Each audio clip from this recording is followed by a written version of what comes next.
Okay, kids, welcome to another episode of How the DAW Sage is Made. Today we're going to cover how to make beats using the ReDrum drum computer. This is how to make some basic beats. Of course, it can get much more involved than what I'm about to show you, but this is how to get your feet wet with this bad boy. So we have our instruments listed here on the left-hand side. We have our rack over here. I'm just going to take this and drag it over to the rack. And now we have an empty drum kit. For today, we're going to do basic rock beats.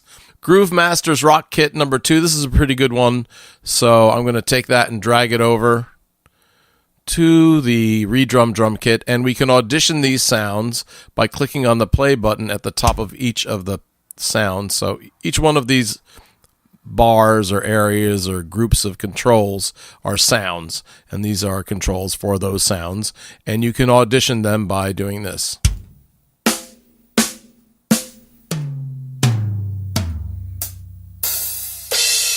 So that's pretty good. We have several different snares which can help with the expressivity of the snare drum, which does a lot of the talking in a drum kit anyway. To program any one of these drums, you need to select it. So, for instance, we have the bass drum here, and I can select it, which it is already, and then I can program it into a pattern. Now, if we look over here, we have pattern groups and then actual single patterns here. So we basically have 4 groups of 8 patterns, a total of, you math whizzes, what is it? Yes, 32 separate patterns we can have with one ReDrum drum machine. A lot of bass drum parts, a very basic one, I'm going to show you a very basic one. The bass drum happens on the first beat and the third beat. That's really the anchor for a lot of drum beats when you start them. So to program the bass drum on the first beat and the third beat in this system, we would click on the on button for step 1. And now each one of the beats is divided into 4 parts in this particular situation.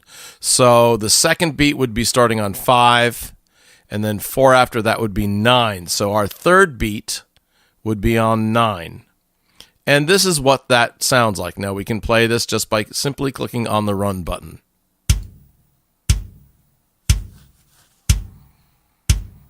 If we want to make it louder, we can change the dynamics over here with this particular slider guy. And if I click on that, it's not going to automatically make what I've programmed that dynamic. I would have to re-click on it to change it. So now we have a louder bass drum on 1 and 3. And heck, this is rock. We want to max this out, so we're going to leave it like that. Let's do a snare drum. Snare drums are usually on the second beat and the fourth beat, at least to start with. Again, we have to select the snare drum, and then we program it. We said beats 2 and 4. So if beat 1 is on 1, 2 would be 4 steps later, which would be on 5. And then it would be beat 3, as if you recall, was on 9. So 4 steps later than that is 13.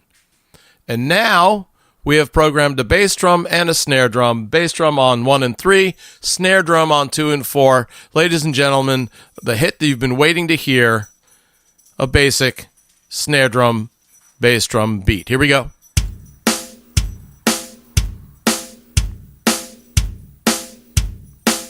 All right, so there you go.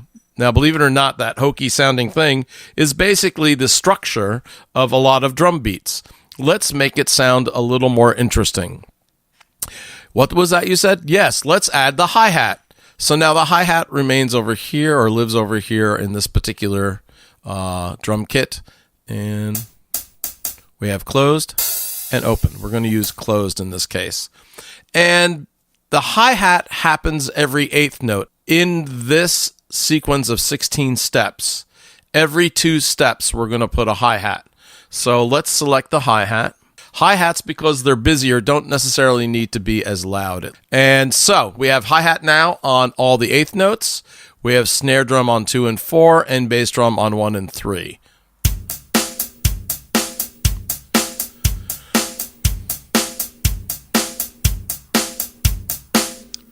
Beautiful, isn't it?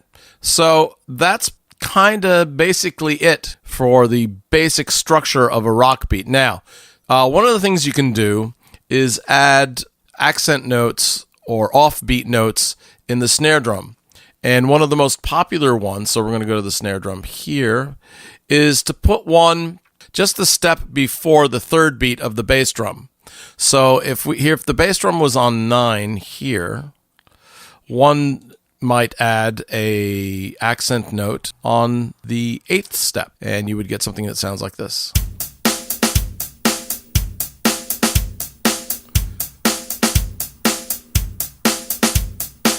And very common in a lot of rock music is that you will double the bass drum not only on 3, but also 2 steps later on 11. So I'm going to put a hard dynamic bass drum on 11. So now we end up with this.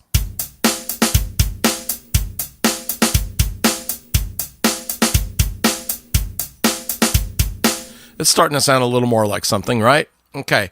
Now another thing people would do is with the hi-hat, they might go to the open hi-hat, which sounds like this, on step 15 right before the end of the pattern, and that would sound like this.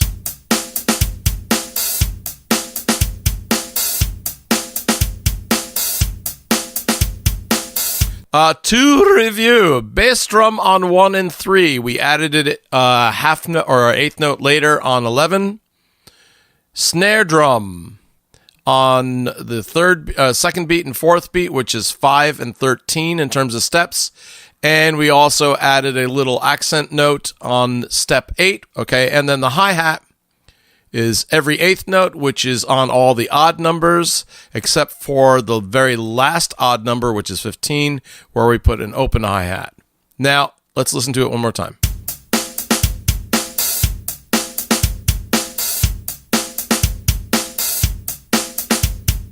Okay, so there's that. It's a beautiful thing. Everybody go tell your parents, let's pin this onto your refrigerator and celebrate. Now, in the next session, we're going to explore expanding upon this basic structure and also how to program these patterns into a song.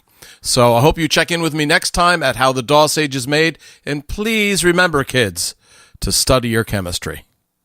Bye-bye.